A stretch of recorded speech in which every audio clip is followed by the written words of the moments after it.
Why don't you put your glasses on? Well, because when I put my glasses on, I'd have to look over here to see it. But when I don't put my glasses on, I actually need some. How can you not see that? What? Do you need a monocle? No, what I need some of those glasses that Larry Grayson used to wear, where he has them on a chain around his neck. What, like a librarian? Yeah. No, I do, honestly. I have a monocle. Okay. Hello and welcome to the latest episode of Looks Like We Made It. I'm Issy Howell and I'm joined by my dad Chris to talk all things video marketing. We are the father and daughter who run the fabulous video production company Howell Film, and each week we will be discussing everything like what happens behind the scenes on our projects, getting results from your video content, how to start using video in your business, and plenty more to come.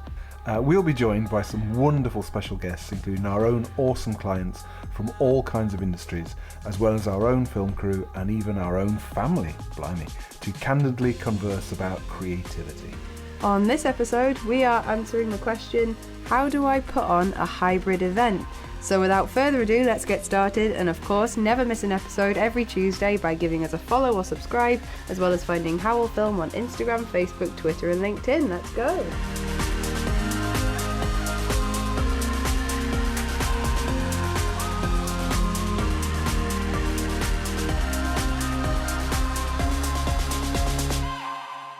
Okay, so how do we put on? Should we or how do we put on a hybrid event? Wow. Well, first off, you should. Oh, you definitely should. Everybody should be doing events.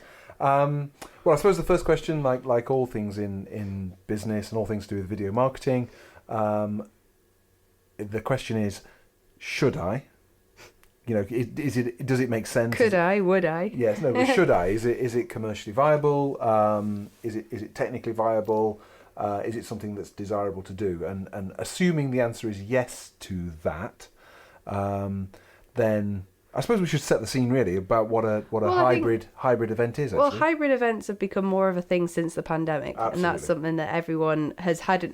If you're in business, at least you would have had an experience of one kind of virtual or hybrid event in some description, whether that's even like a Zoom hen party or a sort of, you know, conference or whatever it may be. Everyone's had an experience of some kind of event that's had to go virtual in the past 18 months.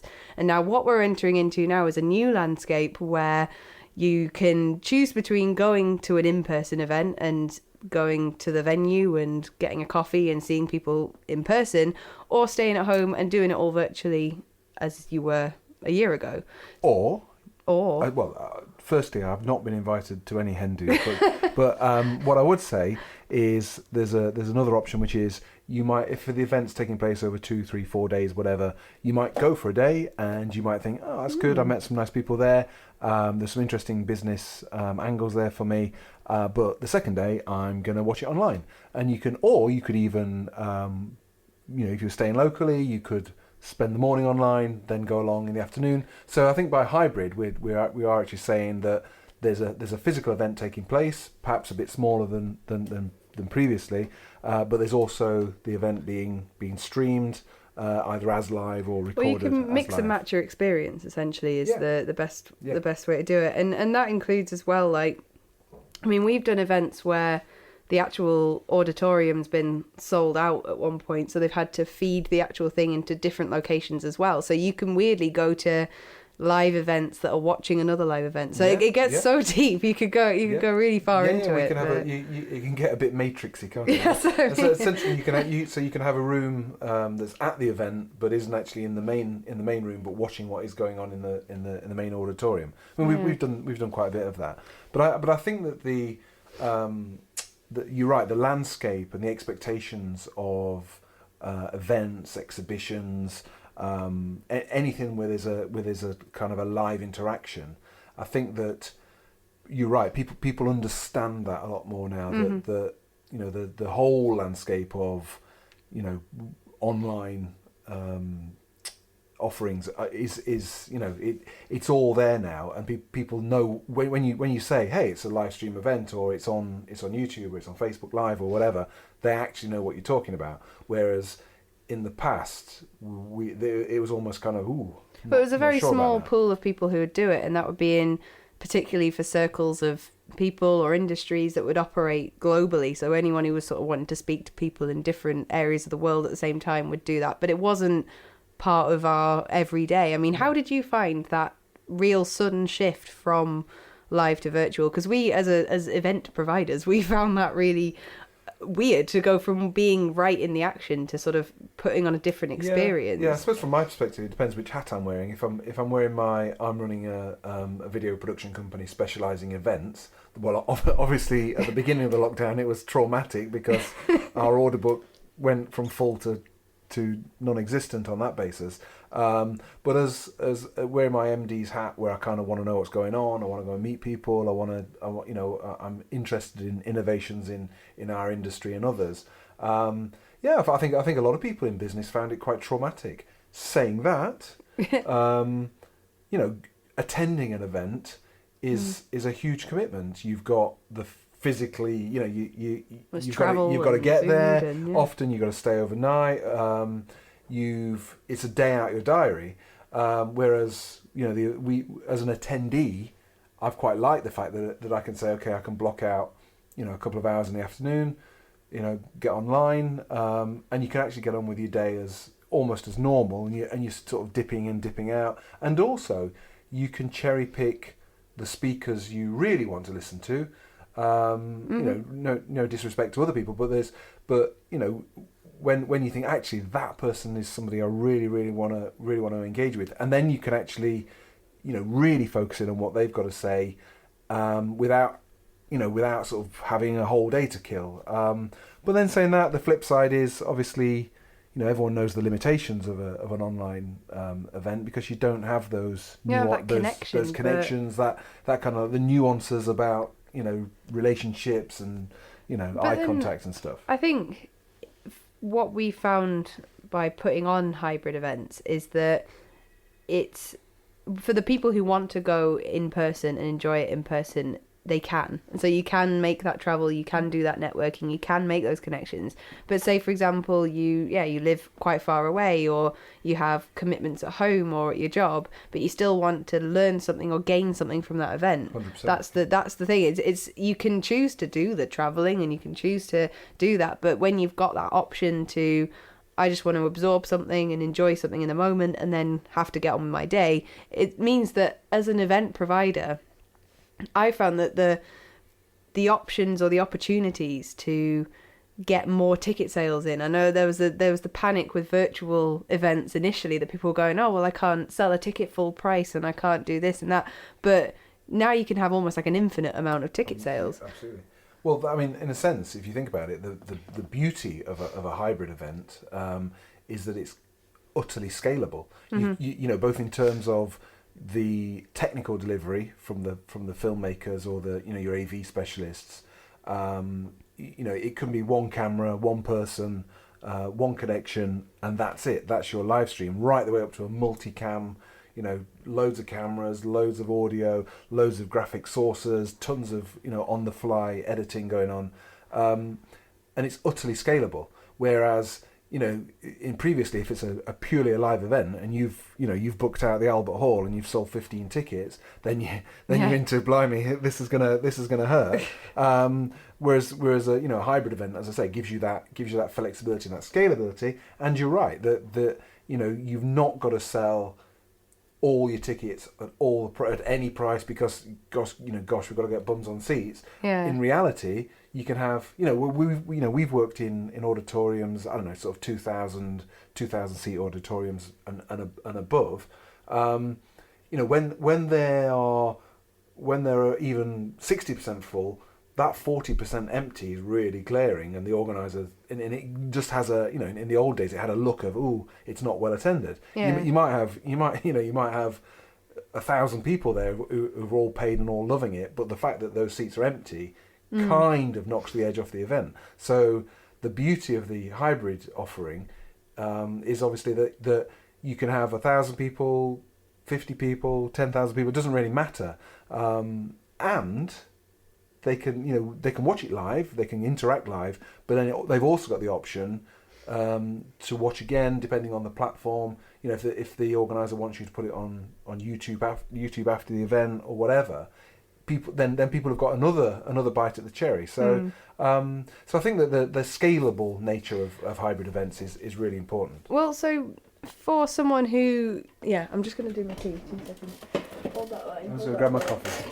Right. Sorry. So Okay. we're back. I've got my coffee. Okay. So if you are, so say you're an event organizer and you've had a live event or you've been running a live event for maybe years and years at this point, and you've just kind of got your stride and you really enjoy that, and then now you have to kind of consider, in this new world, you have the option now to do both, and you've seen some people going virtual, some people going live, you don't quite know what to do.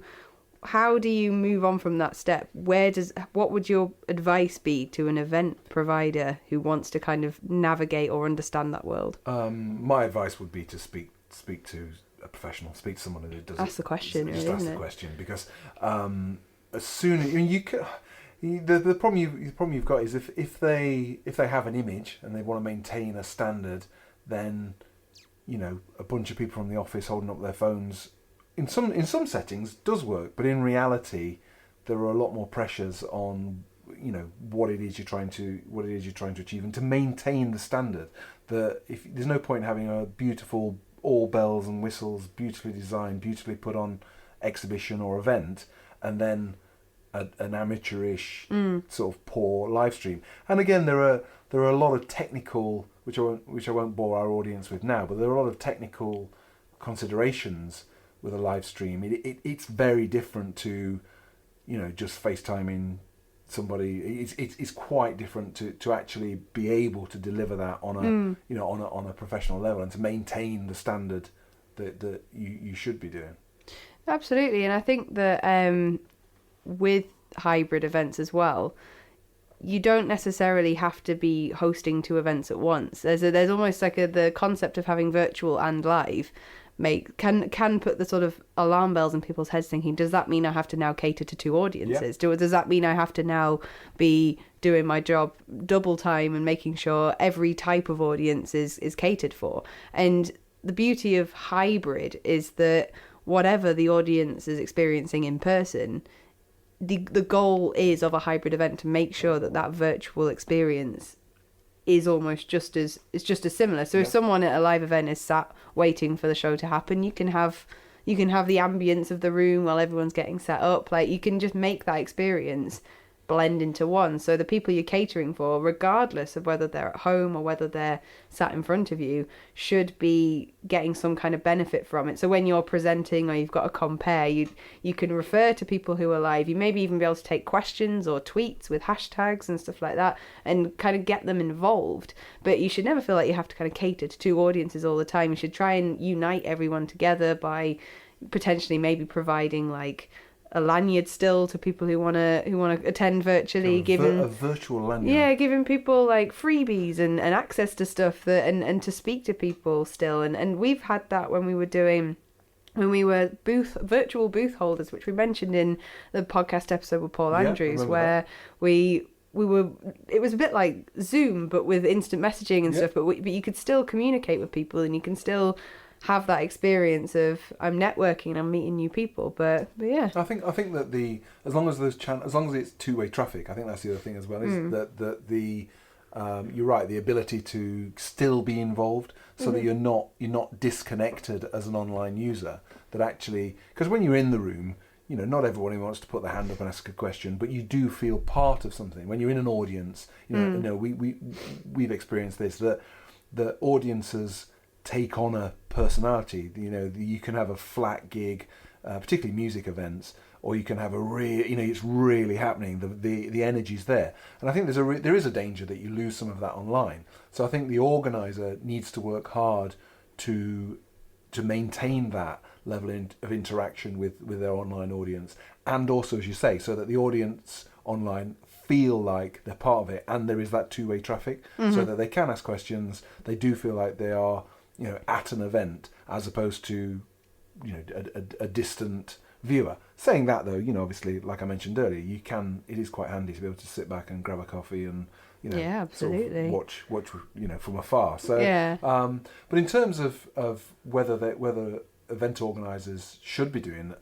hybrid events, I think what we're going to arrive at is a point where there's an expectation. I think there's a point where, and we're starting to see that a little bit now, where perhaps some of the more traditional exhibitions are they're a little bit kind of sticking back a little bit, but some of the real kind of perhaps more technical showcases and more technical events, they are embracing this, and they're saying, hang on, we can get two bites of the cherry. We can get the punters through the door, but we can also get the punters online. And I do feel that over time, as I say, there's going to be an expectation that I'm going to either attend virtually or I'm going to attend in person, or a bit of both. And I think that event organisers are going to get there. They're almost going to have to do it. Yeah, absolutely. Now, it'll be interesting to see, particularly going into 2022, what that landscape's going to look like. Because every week or every month we find there's something new happening with events and people's perception of them and stuff. But I think that 2022 is going to be really interesting. But I think that hang on, I've lost my train of thought. Well, let's not, while you get your train of thought back, let's not beat around the bush. The event sector has been absolutely bashed. It's been absolutely 100%. mullered by the pandemic. And really, we're in the event sector, but we're lucky that we've got an adaptable business. We're still doing our business corporate filmmaking. We're still doing our work in museums, and we're still doing lots of other things. Yeah. If we were only an events business, it would be really hard. Well, that's what I was going to say. It was, I've remembered now. It's all come flooding back to me.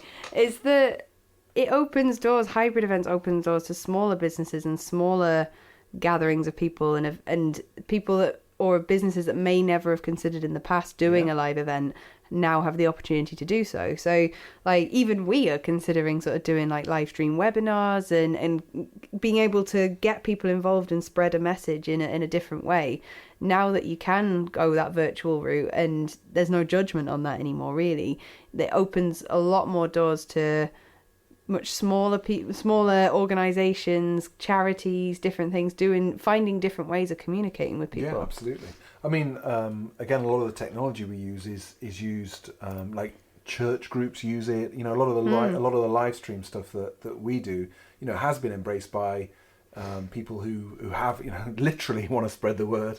And I think that, in our sort of sector that we're in terms of sort of exhibitions and sort of live business events, then I think, as I say, I think that the expectation's there, as I mentioned earlier, but also the other aspect of it is that there's another angle whereby you can be at the event and you can be watching a live stream of the event you're at in a different place. Yeah. So you could get a group of colleagues together and you could say, hey, let's watch this person with perhaps, for whatever reason, we don't feel comfortable being in the space that it's happening in, or whatever your circumstances, provided the connections there, both metaphorically and real in terms of your technology, provided the connections there, then you can hook into these events and watch them. So I think it's really exciting.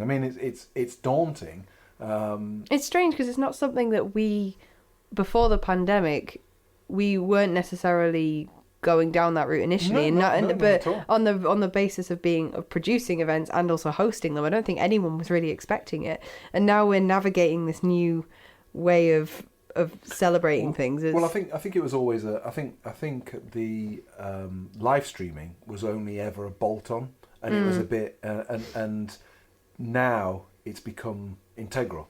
And I think that we have the technical expertise and we have the equipment, but it was always a kind of a cherry on top. It was always there was always an element of it being a frippery, whereas now, as I say, it's an integral part of the business offering for what we do and also for our clients. So, from a networking perspective, what do you think? How do you think, or how have you found going down that route of networking with people virtually, and how can an event provider best use their sort of event to make sure people can network and build connections? Well, they've got to, provided they need to provide the environment, and it has to work.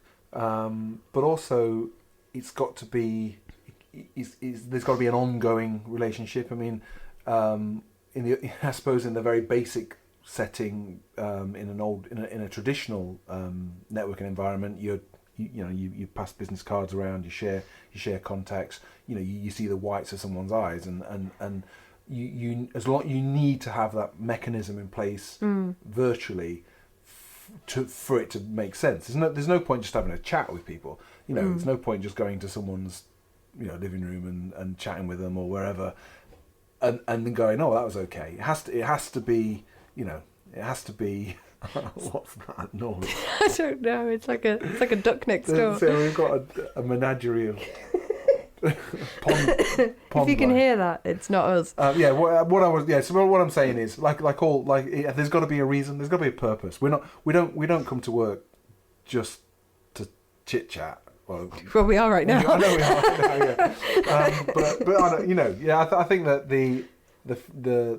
a virtual networking event should deliver as well as a face-to-face networking. Well, it cuts out it's efficient in terms of it cuts out all the things that you don't necessarily need. If you're attending an event purely to maybe for training, as a lot of businesses do have to do that. A lot of staff from businesses do feel like that you have to meet a certain quota of training and hours they've spent learning and stuff like that. It does open the doors to tick those boxes a lot 100%. Quicker and carry on with your job. No, I think it's with hybrid events, it's something that we're all still navigating, but I think as long as the support's there for event providers, it's not something to be scared of. I think that's, as well as we've seen some people going neck and heels straight into it, going for it and wanting to go virtual straight away and seeing the opportunity, and others are taking a little bit more time to quite understand that and dip a toe in the water. But businesses like ours, we're used to dealing with different situations where